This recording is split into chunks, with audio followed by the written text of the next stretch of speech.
미국에서 1000여 개도 넘는 교회를 컨설팅한 목회 컨설팅의 전문가인 톰 레이니 목사님이 있는데, 이분이 쓴 죽은 교회를 부검하다라는 책 제가 소개해드린 적도 있습니다만은 그 책으로 알려진 분이죠. 그분이 최근에 쓴 우리 교인 다 어디로라고 하는 책이 있습니다. 제가 지난 주일 저녁에 이 책을 다 읽고 주일 저녁은 참 피곤한 시간인데 밤늦게까지 밤 12시가 될 때까지 잠을 못 이룬 그런 시간을 가졌는데요. 책의 내용을 좀 소개를 해드리면, 올리버 목사님이라는 분이 나오는데 등록교인 한 450명 정도 되는 이제 교회입니다. 근데 이 목사님이 어느 날부터인가 교인들이 한 명씩 보이지 않기 시작하면서 교인들 수의 감소로 인하여 왠지 모를 불안감 속에서 깊은 고민에 잠기게 됐습니다. 그러면서 교회 성장을 위한 TF팀을 구성을 하게 되었고, 그리고 106가지의 질문지를 만들어서 전 성도들에게 설문조사를 하게 됐습니다. 성도들의 신앙 상태가 어떤지를 파악하기 위한 것이었죠. 그 결과를 보고서 너무나 충격을 받았습니다. 가장 중요한 질문이라고 할 수 있는 주님과의 인격적인 관계를 통해서만 천국에 들어갈 수 있다라고 하는 이 항목에 대해서 절대적으로 이제 동의한다는 사람이 19.6%, 동의한다라는 사람이 32.7%에 비해 잘 모르겠다라고 하는 사람이 18%, 동의하지 않는다라는 사람이 16.3%, 절대 동의하지 않는다는 사람이 13.4%, 과반에 거의 육박할 정도로 47.7%의 사람들이 예수 그리스도만이 구원의 길이라고 하는 이 성경의 진리에 대해서 잘 모르겠다 혹은 동의하지 않는다라고 대답을 한 것입니다. 얼마나 이 당혹스러운 결과입니까? 아니, 우리 교회 성도들이 어떻게 기독교의 기본 진리인 성경의 이 말씀조차 제대로 모르거나 또는 받아들이지 않을 수가 있는가 생각을 하게 됐습니다. 그러면서 그는 교회를 조용히 죽이는 5가지의 문제를 발견하게 된 것입니다. 오늘 주보에 그 내용들을 좀 소개를 했습니다. 그러면서 이제 가장 중요한 것이 뭐냐면, 교회가 성경의 기본 진리를 가르치지 않아서 성경을 잘 모르고 믿지 않는 사람들이 점점 더 흔해지고 있다라고 얘기를 합니다. 이런 진단을 통해서 그는 이제 설교를 통해 또는 말씀의 양육을 통해서 신앙의 핵심, 구원의 이 진리, 이것을 분명하게 전달하는 데 힘쓰게 되었다라는 얘기를 하고 있습니다.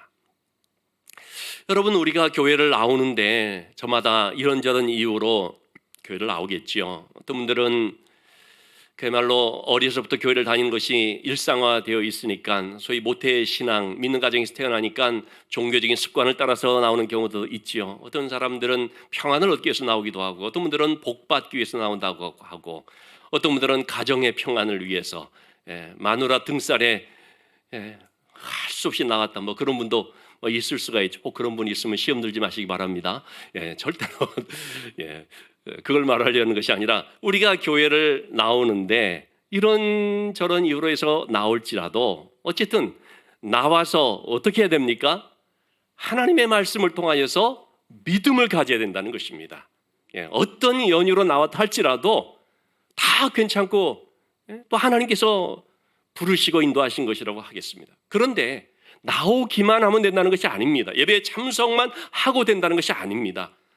하나님의 말씀을 들어야 될 뿐만 아니라 그 말씀을 믿고 영접함으로써, 믿는 마음으로 주께 나오니 나를 영접하옵소서, 이렇게 믿음으로 말미암아 살아계신 그 하나님을 만나고 그 하나님의 은혜 안에서 살아가는 삶을 배우고 우리의 일상의 삶 속에서 바로 그런 믿음의 열매를 맺는 삶이 되어야 하는 것이죠. 그렇기 때문에 예수 그리스도의 십자가의 은혜, 구원의 진리를 믿지 않는다면 그건 성도가 아닌 것입니다. 그것은 교회를 이렇게 다닌다 할지라도 의미가 없는 것입니다. 오늘 본문을 통해서 바울 사도는 바로 이 부분을 역점적으로 정말 강조하면서 얘기하는 걸 볼 수가 있습니다. 계속해서 우리 갈라디아 이 말씀을 좀 보면서 설명을 드렸습니다만, 바울 사도 1차 전도 때 갈라디아 지역을 다니면서 참 숱한 그 고난 가운데서도 굴하지 아니하고 복음을 전하면서 교회를 세웠죠. 갈라디아 지역의 성도들은 바울이 전하는 그 복음을 통해서 하나님의 말씀을 듣게 되어졌고, 그 말씀을 들을 때 믿음으로 영접하여서, 그래서 예수 그리스도만이 나의 참 구원이고 참된 소망이다라는 것을 고백하고 기쁨으로 세례도 받았을 것입니다. 근데 그렇게 계속해서 신앙생활 잘하면 되는 것인데, 아니 어느 순간 갑자기 이 성도들의 신앙이 변질되기 시작하더라는 겁니다. 왜 그러냐면 거짓 교사들의 잘못된 복음, 그래서 다른 복음이라고 말했죠. 여기에 미혹을 받아서입니다. 이 거짓 교사들은 무엇을 말했습니까? 예수만 믿어서는 안 된다는 것입니다. 십자가만 가지고는 부족하다는 것입니다. 할례도 받아야 되고 율법을 행해야만 된다. 그러자 이 가나데 교회 성도들의 신앙이 성령으로 시작하였다가 육체로 마치는 그런 상황이 되어버렸습니다. 여러분, 우리도 그럴 때가 있거든요. 그런 말을 할 때가 있습니다. 세상을 사는데 십자가만 가지고는 안 된다. 신앙은 신앙이고 현실은 현실이다. 우리가 믿음으로 구원받지만 행함으로 축복받는다. 여러분, 이 말을요 잘 분별해야 됩니다. 믿음으로 구원받고 행함으로 축복받습니까? 그렇지 않습니다. 믿음으로 구원받고 믿음으로 축복받는 것입니다. 오직 믿음입니다. 거기에 자꾸 뭘 갖다 붙이려고 하면은요, 그것은 복음을 훼손하는 것이고 오염시켜버리는 거죠. 그런데 우리는 오직 예수, 오직 믿음 외에 자꾸 뭘 첨가하려고 합니다. 그러면 뭔가 더 레벨이 좀 높아지는 것 같고 말이죠. 그러면 뭔가 더 신선한 복음처럼 느껴지고, 전혀 그런 것이 아닙니다. 자꾸 무엇을 덧붙이려고 하는데 그것은 하나님의 말씀을 어긋나는 것임을 우리가 잘 알아야 됩니다. 성경은 분명하게 말하고 있지 않습니까? 우리가 인간이 의롭다함을 여김 받게 되는 것은 어떤 율법을 행함으로가 아니라 오직 예수 그리스도의 십자가의 구속의 사역을 믿음으로 되는 것임을 말하고 있죠. 그런데 유대인들 13살에 성인식을 하고 그때부터 율법의 아들이라 칭함을 받으면서 율법에 대해서 누구보다도 남다른 자부심을 갖고 특별히 율법을 생명처럼 여기는 이런 유대인들에게 있어서는 이 믿음으로 의롭게 된다는 말이 납득이 안 되더라는 것이죠. 그래서 바울 사도는 우리가 어떻게 의롭게 되는가, 즉 믿음으로 의롭게 되는 것에 대해서 세 가지의 내용으로서 오늘 본문에서 설명을 하고 있습니다. 첫 번째는요, 유대인들이 가장 자부심을 갖고 자랑하는 조상 아브라함을 예를 들어서 아브라함을 통해서 설명을 하는 겁니다. 자, 6절의 말씀을 한번 보시면 아브라함이 언제 하나님으로부터 의롭다 여김을 받았습니까? 뭘 통해서 의롭다 여김을 받았습니까? 분명히 말하고 있죠. 하나님을 믿음에 그것이 그에게 의로 정하셨다 함과 같으니라. 아브라함이 할례를 행해서 율법을 잘 지켰기 때문에 의롭다함을 받은 것이 전혀 아닌 거죠. 이때 당시에는 할례도 행하기 전이고 율법을 받기 훨씬 전인 거죠. 오직 아브라함이 하나님을 믿음에 그의 믿음을 하나님께서 의로 여기신 것입니다. 이 본문은 창세기 15장 5절 6절의 말씀을 가지고 얘기한 거죠. 하나님께서 아브라함에게 약속의 말씀을 주셨습니다.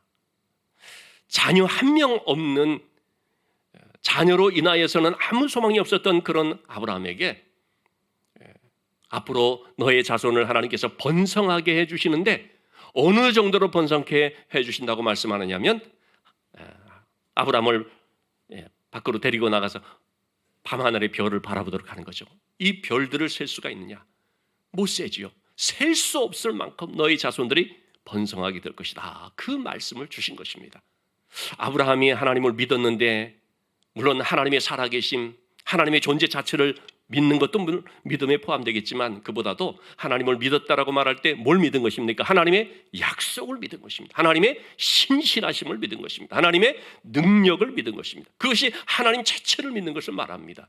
여러분, 우리가 하나님을 믿는다는 것은 하나님이 존재한다더라 그걸 믿는 걸 말하는 것이 아닙니다. 하나님의 그 신실함, 하나님의 능력, 하나님은 변함이 없으신, 약속한 건 반드시 지킨다는 바로 그 하나님의 성품을 믿는 것을 말하죠. 그러자 하나님께서는 아브라함을 보시면서 그 믿음을 의로 여기신 것입니다. 자, 그런데 이것은 아브라함에게만 국한되는 것이 아니라는 겁니다. 아브라함은 하나의 샘플이었던 것입니다. 이 아브라함처럼 믿을 때에 아브라함에게 임한 아브라함에게 임한 의롭다함 여김을 받는 그 복, 아브라함에게 임한 하나님 자녀가 된 그 복이 동일하게 다른 사람들에게도 임하게 된다는 것입니다. 유대인만입니까? 그렇지 않습니다. 이방인들조차도 아브라함과 같은 믿음을 갖게 되면 아브라함에게 임한 그 복이 동일하게 임한다라는 것을 바울 사도가 지금 말하고 있습니다. 8절 9절의 말씀에서 이렇게 말하고 있죠. 하나님이 이방을 믿음으로 말미암아 의로 정하실 것을 성경에 미리 알고 미리 말했다는 것입니다. 하나님은 유대인들만의 하나님이 아니라 하나님은 모든 족속의 열방의 하나님이라는 사실을요, 성경은 이미 오래전부터 계속 얘기를 해왔습니다. 그 누구든지 아무리 이방인이라 할지라도 그 어떤 인종과 지역을 떠나서 누구든지 믿음으로 말미암아 의로 정하실 것을 이미 얘기를 했다는 거죠. 그리고 그것을 아브라함을 통해서 보여준 것입니다. 그래서 아브라함에게 복음을 전하되, 이 복음이 뭐라고 했습니까? 믿음으로 의롭게 여김을 받는다라는 사실. 의롭게 여김을 받는, 다시 말하면 구원의 복인 거죠. 이 복음을 전해 주셨는데, 그래서 이 복음이 모든 이방인들에게 다 임하게 되었습니다.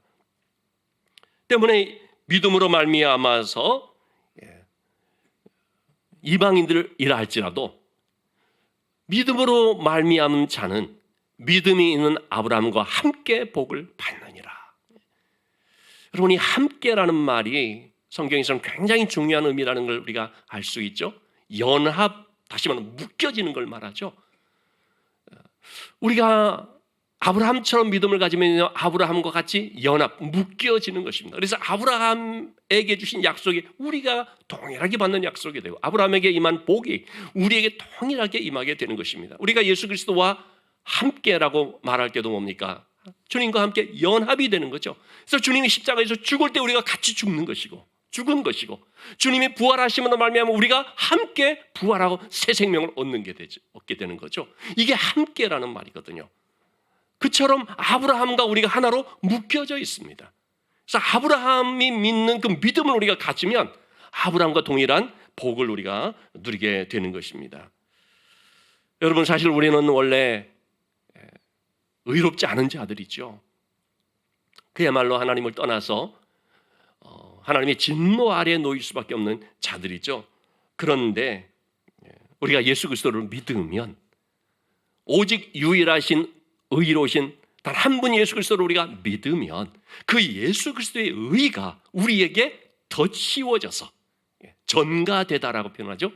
쉽게 말하면 전염되듯이 그 예수 그리스도의 그 의가 우리에게 그대로 임하여서, 그래서 하나님은 예수 그리스도의 그 의를 보시고 우리를 의롭게 여겨주는 거죠.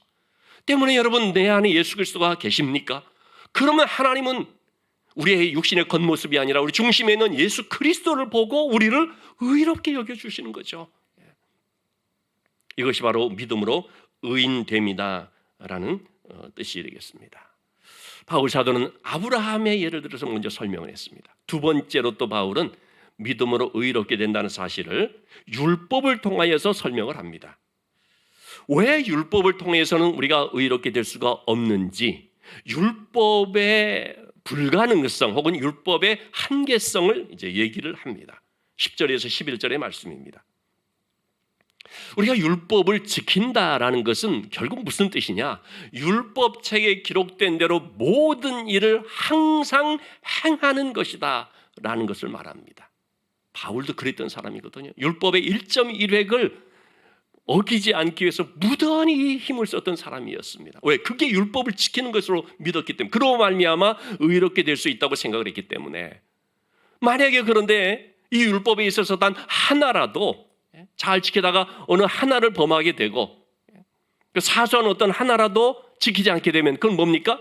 그 율법을 어기는 것이 돼버리는 거죠. 아무리 10년 내가 무사고 운전하고 범칙금 안 받았다 할지라도 교통신호 위반해서 한번 나오면 어떻게 됩니까? 그거 깨져버리는 거죠. 그래서 율법을 이렇게 하나라도 어기는 자는 뭡니까? 율법의 저주 아래에 있는 자다라고 말하고 있습니다.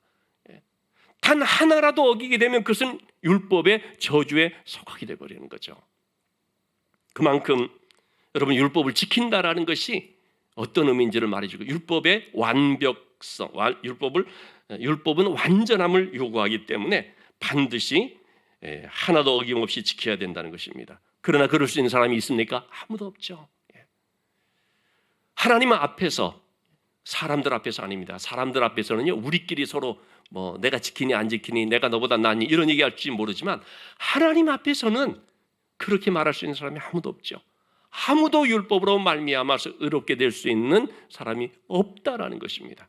의롭게 되지 못할 것이 분명하다. 여러분, 이것이 바로 율법 아래 있는 인간의 실존이라고 하겠습니다. 바울이 그걸 경험했거든요. 내가 그렇게 노력을 하는데 안 되더라는 것입니다. 나처럼 양심적이고 깨끗하고 열심으로 율법을 지키기 위해서 힘쓰는 사람이 어디 있냐? 그럴지라도 자기를 돌아볼 때 오호라 나는 곤고한 사람이라. 계속해서 자신의 허물된 모습들을 발견할 수밖에 없죠. 자, 그런데 이와 같은 율법을 지킨다는 율법의 완벽함을 말하는 것임을 이 거짓 교사들은 미처 깨닫지를 못하고, 유대인들은 또 잘 알지도 못하고, 또 율법을 잘 지킨다는 바리새인들은 또 크게 오해해서 하나님 앞에서의 의인데 자기 스스로가 의롭다라고 얘기를 하는 것입니다. 난 뭐 누구보다 더 열심히 이렇게 금식도 하고 구제도 하고 종교적인 그런 행함을 내가 힘쓰지 않느냐, 그러니 나는 의롭다, 자칭 의롭다라고 하면서 남을 정죄하는 그런 모습이었던 거죠. 여러분, 우리는요, 남과 비교해서 내가 조금 괜찮아 보이면 의롭다 말할 수가 없습니다. 왜냐하면 하나님 앞에서는 전부 다 뭡니까? 도토리 키재기입니다. 우리끼리는 뭐 조금 차이가 있는 것처럼 보일지 모르지만 하나님 보실 때는 다 자격 미달인 것이고 다 거기서 거긴 거죠. 자, 어쨌든 우리는 율법을 다 지킬 수가 없기 때문에 율법 앞에서는 다 죄인이라고 인정하지 않을 수가 없고 율법의 저주 아래 놓여 있음을 보게 됩니다. 자, 그러면 하나님께서는 이런 문제를 어떻게 하셨습니까? 그냥 놔두셨습니까? 그렇지 않습니다. 해결하시는데 어떻게 해결하셨고 누구를 통해서 해결하셨는가? 13절 말씀. 이것이 참 복음이지 않습니까? 그리스도께서 우리를 위하여 저주를 받은 바 되사 율법의 저주에서 우리를 속량하셨으니, 우리가 율법을 지킴으로 의롭게 될 수가 없기 때문에 그 율법이 요구하는 완전함을 우리가 도저히 행할 수가 없기 때문에 그로 말미암아 우리가 저주를 받을 수밖에 없는 형편이 되니까 하나님께서는 죄 없으신 그리스도로 우리의 모든 죄를 담당하게 하셔서, 대속제물이라고 그러죠. 우리의 죄의 값을 다 지불하게 하는 것이죠.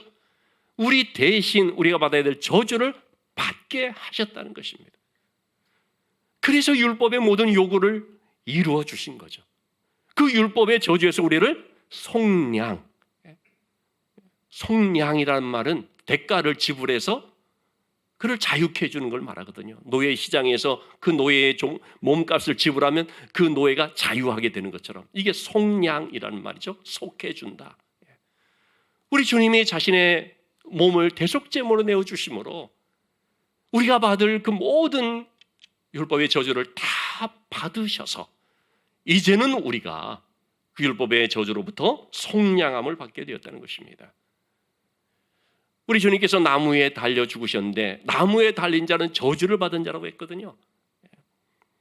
분명 그건 맞는 거죠. 그래서 바울은 전에, 예수님 만나기 전에 신명기 21장 23절 말씀을 통해서 나무에 달린 자는 하나님께 저주를 받았다.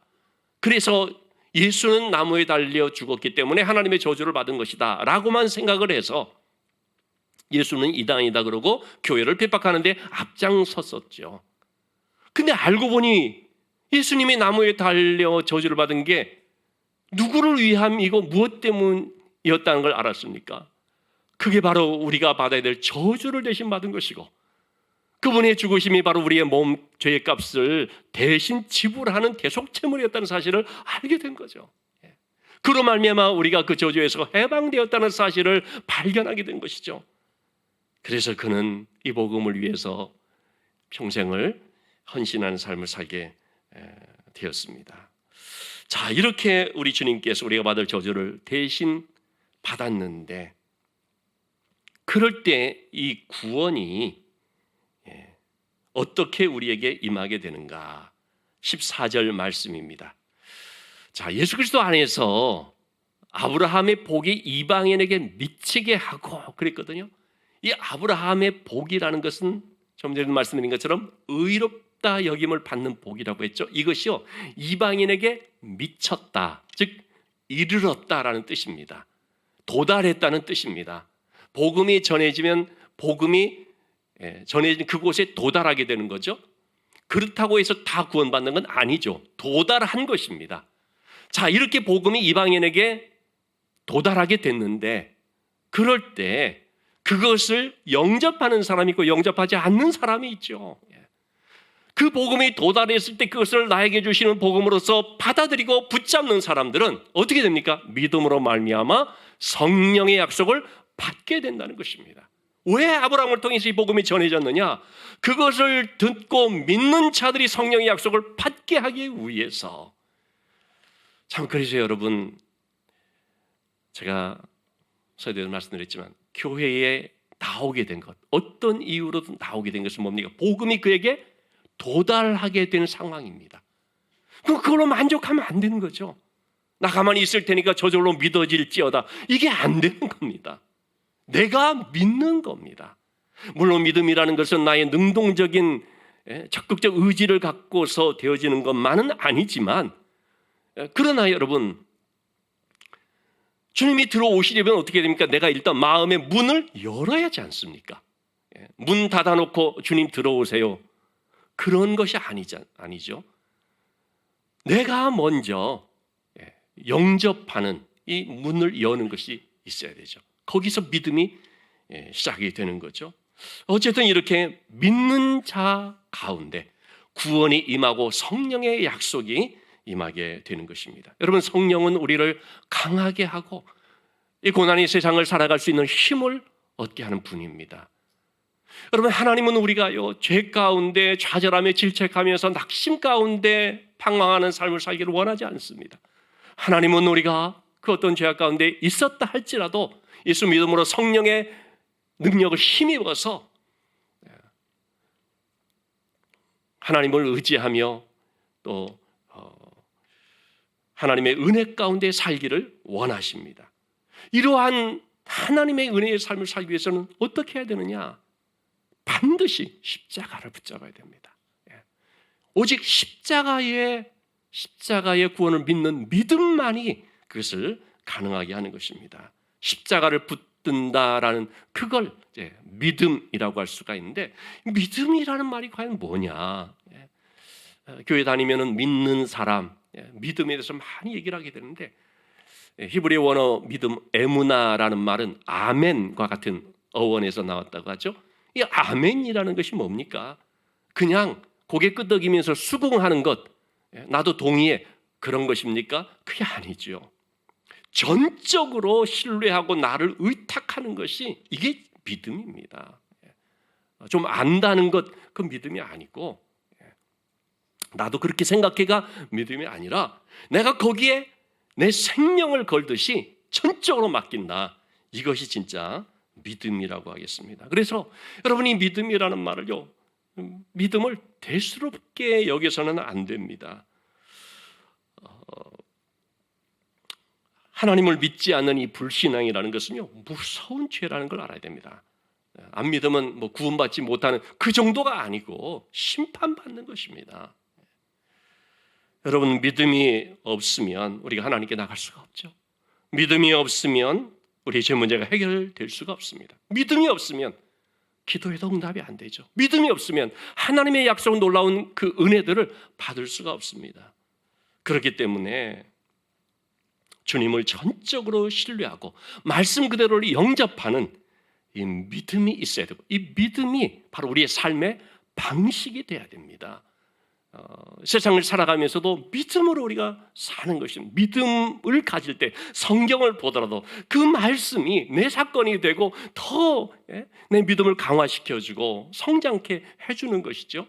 믿음이 있을 때 찬송을 하더라도 그 찬양의 가사가 나의 고백이 되는 것이고, 정말 내 마음을 움직이는 찬양이 될 수가 있는 것이죠.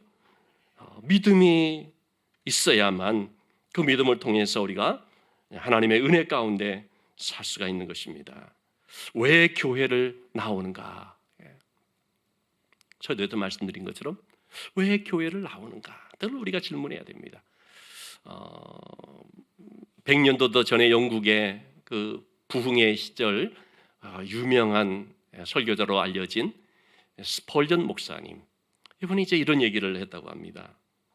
왜 교회를 나가는가? 누군가는 산책하기 위해서 교회를 가고, 또는 웃기 위해서 교회를 가고, 얘기하기 위해서 교회를 가고, 친구를 만나기 위해서 교회를 가고, 시간을 보내기 위해서 교회를 가고, 자기 잘못을 덮기 위해서 교회를 가고, 사색하기 위해서 교회를 가고, 관찰하기 위해서 교회를 가고, 꾸벅꾸벅 졸기 위해서 교회를 간다.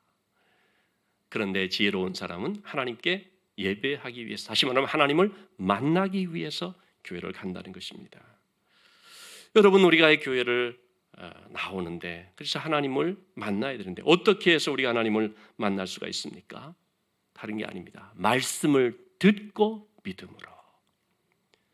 믿음은 들음에서 나며 들음은 하나님의 말씀을 듣는다고 했지 않습니까? 우리가 교회를 나와도 말씀을 듣지 않으면 의미가 없죠. 말씀을 들어도 믿지 않으면 안 되는 것입니다. 말씀을 들을 때 하나님의 말씀으로 듣고 그것이 믿음이 돼야 됩니다. 그럴 때 하나님의 그 말씀이 내 속에서 능력으로 역사하게 되는 것입니다. 그렇기 때문에 교회에 그냥 나오지만 말고 믿는 자가 돼야 된다, 말씀을 드립니다. 지난 새벽 기도 때 우리가 마태복음 17장의 말씀 내용인데요, 귀신 들린 아들을 둔 아버지가 주님을 찾아 나오죠. 이 부분을 조금 더 자세히 설명하는 것이 마가복음 9장 22절에서 24절의 말씀입니다. 그는 너무나 힘든 형편이 있었기 때문에 어쨌든 주님께로 나온 것입니다. 나왔는데 믿음은 없는 거죠. 그러니까 주님을 만났을 때 뭐라고 말합니까? 뭘 할 수 있거든 나 좀 도와주세요. 보통 주님께 나오는 사람들이 어떻게 해서 응답받았습니까? 주님이 하실 줄을 믿습니다. 그런 믿음으로 응답을 받았는데 이 아버지는 그런 믿음이 없던 사람입니다. 부족한 사람이었죠. 그러니까 뭐 좀 할 수 있으면 나 좀 도와주면 안 되겠냐, 이런 얘기를 하는 거죠. 그래서 주님이 분명하게 얘기를 했습니다. 믿음이 중요하다는 것입니다. 믿는 자가 되라라는 뜻에서 할 수 있거든요. 무슨 말이냐? 믿는 자에게는 능히 하지 못할 일이 없느니라. 믿는 자가 되라는 거죠. 그러자 이 아버지가 정신이 번쩍 들어서 주여, 내가 믿습니다. 나의 믿음 없는 것을 도와주소서. 내 아들을 도와주소서 하고 말했다가 지금은 뭐라고 바뀝니까? 내 믿음 없는 것을 도와주소서. 여러분, 이 말이 참 중요하다고 봅니다. 처음부터 믿음 가진 사람이 어디 있겠습니까? 그래서 우리가 기도하는 것입니다. 주님, 나의 믿음 없는 것을 도와주옵소서. 그래서 믿는 자가 되게 주옵소서. 우리 남편을 위해서, 우리 아내를 위해서, 자녀들을 위해서 기도할 때도 여러분, 그 기도가 중요하다고 봅니다. 믿음을 도와주옵소서. 믿음을 가질 수 있게 하나님 도와주옵소서. 저는 이 말씀을 통해서 주님께 나오는 것도 물론 중요하지만 더 중요한 것은 믿는 자가 되어야 된다는 사실, 이것을 깨닫는 것입니다. 여러분, 이런 믿음을 갖기 위해서는 뭐가 필요합니까? 뭐 여러 가지 말할 수 있지만 한 가지를 말씀드린다면 간절함입니다. 여러분, 이 아버지가 어떻게 내 믿음 없는 것 도와달라고 했겠습니까? 아들의 그 병든 모습 때문에 간절해서, 그런 아들을 고치기 위한 그 간절함 때문이죠.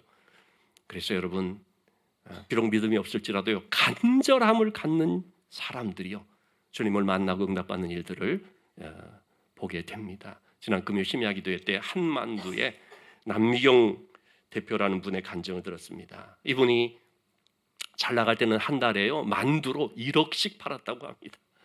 그런데 1999년 어떤 업체의 만두에서 대장균이 발견되는 만두 파동이 일어났습니다.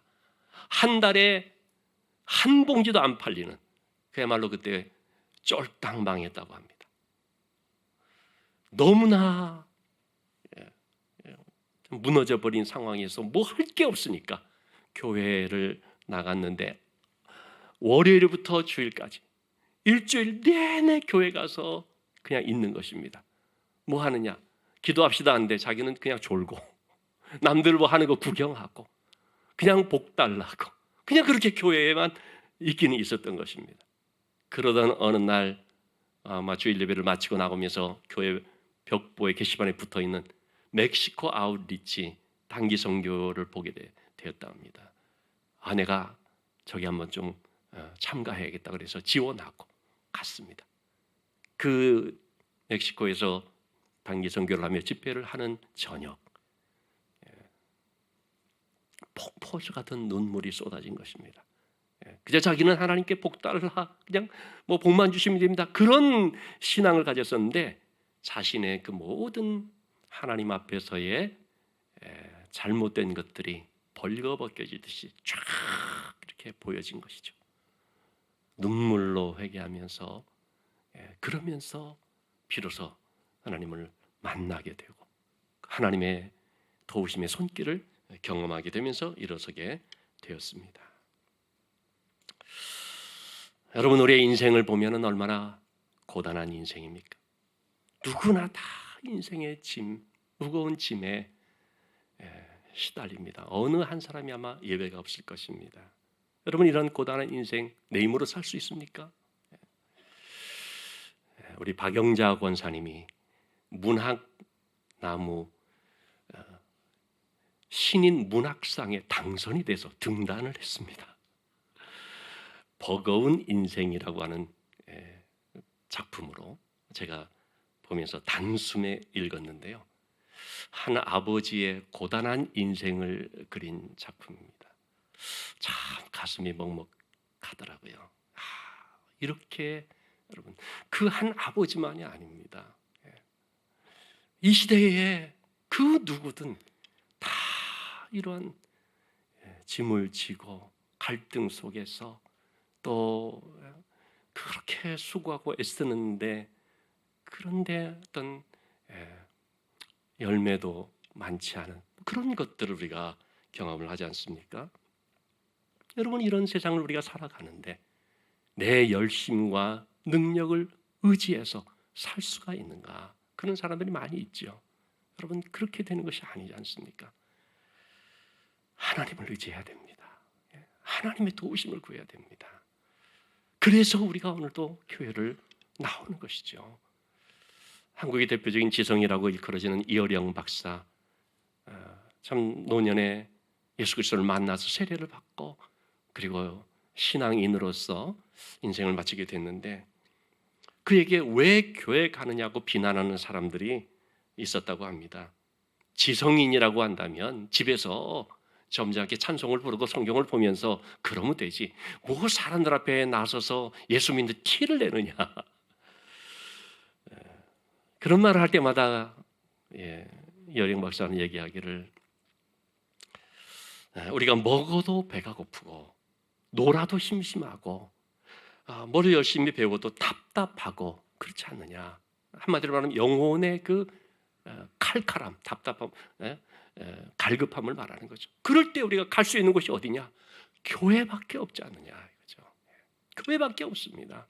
그러면 또 그렇게 반박을 하더라는 것입니다. 아니, 교회들을 보면은 막 싸우고 이상한 짓들을 많이 하지 않느냐. 거기에 대해서 이렇게 얘기를 하는 거죠. 물론 모든 교회가 다 영적으로 건강한 것은 아니지만, 그러나 영혼이 메마른 자가 찾아갈 곳은 교회가 아닌가. 교회가 좀 부패한 면이 있다고 해서 가지 말라고 하는 것은 의사가 오진을 했기 때문에 아예 병원 가지 말라 라고 말하는 것과 똑같은 거 아니냐. 여러분 그렇지 않습니까? 예. 문제 있는 교회들이 있을 수가 있죠. 그렇다고 해서 교회 자체를 나가지 말라는 것은 그러면 아예 병원에서 의사 선생님이 좀 오진한 적이 있기 때문에 아예 병원 가지 말라는 것하고 같은 거죠. 여러분 실제로 교회가 부족한 점이 있을 수가 있죠. 그렇지만 여러분 우리가 하나님의 말씀을 듣고 주님을 만나고 믿음이 세워지는 곳 그것은 교회밖에 없습니다. 그래서 오늘도 우리가 교회로 나오는 것이고 하나님의 말씀을 들으면서 하나님의 은혜를 다시 한번 마음에 새기는 것이고 힘을 얻어서 또 하나님 의지하는 믿음의 삶을 살아가고자 하는 것입니다. 여러분 이 시간에 우리 함께 합심하여 기도할 때 우리 교회가 영적 목마름을 가진 사람들이 찾는 교회, 복음의 말씀을 듣고 예수 그리스도를 만나며 주님의 참 생명과 평안과 힘을 공급받는 생명력 있는 교회가 될 수 있도록 그런 우리의 믿음으로 세워질 수 있도록 우리 짧게나마 합심하여 함께 기도하십시다.